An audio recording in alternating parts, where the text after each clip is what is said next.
guys, what is up? This is Matthew Davis Me. Once again, welcome back to another movie review, aka After I Saw. This time it is going to be on Promising Young Woman. Now, this movie stars Carey Mulligan as a woman named Cassie who goes out every week to pretend to be a drunk lady at a bar to get specific guys to take her home. Specifically, she's doing this to get revenge on certain guys in a way that I wasn't entirely expecting. I first saw the trailer for this movie back in March. It was supposed to come out earlier, but of course it was pushed back. Apparently, critics have seen it already, but I wasn't sure if it was streaming already or what. But it just so happens that it was just released Christmas Day, and I finally got to see it. This movie was awesome, okay? It was so much different than I expected it to be. I was interested in the concept after watching the trailer, and there was just so much about this movie that works. And it had so much stuff that I wasn't even expecting. Like, this movie just, it's crazy, honestly. Carey Mulligan is excellent in this movie. I think she's supposed to be in other stuff too. I just haven't really seen her in anything in the past that I'm fully aware of. Bo Burnham, who was the director of 8th Grade, was also great in the movie as well. What truly made this movie great is that it's just not another revenge film, which, I mean, it is a revenge film. It's just not in the way you expect. It's not violent, there's no action scenes or anything like that, and she's not really trying to kill anyone in this movie, but she has reasons why she's doing this plot that she's trying to do. At times, she tries to live a normal life without doing revenge plots like seeing her parents and working at a coffee shop.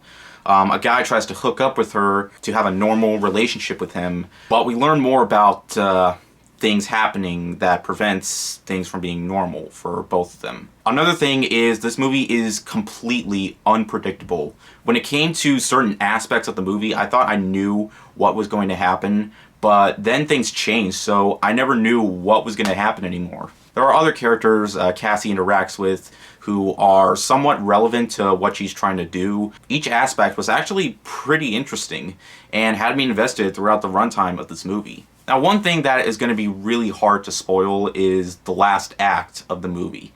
It's something that Chris Stuckman has mentioned in his review of the movie.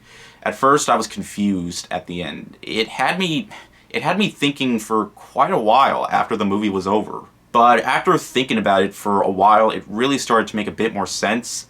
I'm not sure if it's gonna take everybody away from the movie when it gets to that last act, but I think it's gonna be something people might talk about even after watching it. And I feel like it's gonna stick with me for quite a long time. Even after fully figuring out what entirely just happened, like, it's still gonna stick with me. Like, it was truly bizarre and something that I was not fully aware of. And like I said, it's not really a violent movie, even though it tries to make it out to be.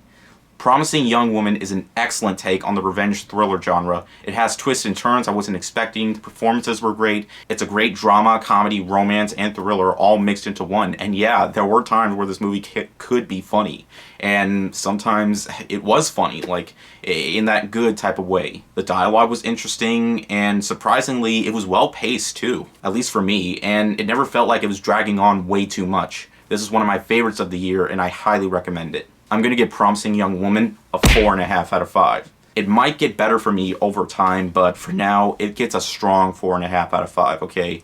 I highly recommend checking this film out. If it's playing near you, if you're a fan of thrillers and mysteries and stuff like that, it's truly, well, it's not really a mystery film, but if you like revenge thrillers, go in with really low expectation, because like I said, it's really much more different than that, and it's actually a really genius take on it. And that's why I really enjoyed it. So yeah, thank you guys so much for watching. I have more reviews coming out soon. I'm going to be reviewing Soul and Wonder Woman 1984. I'm not sure which review I'm going to do next, but I will have them out before the year ends. Thank you guys so much for watching, and I'll see you guys later. Ward out.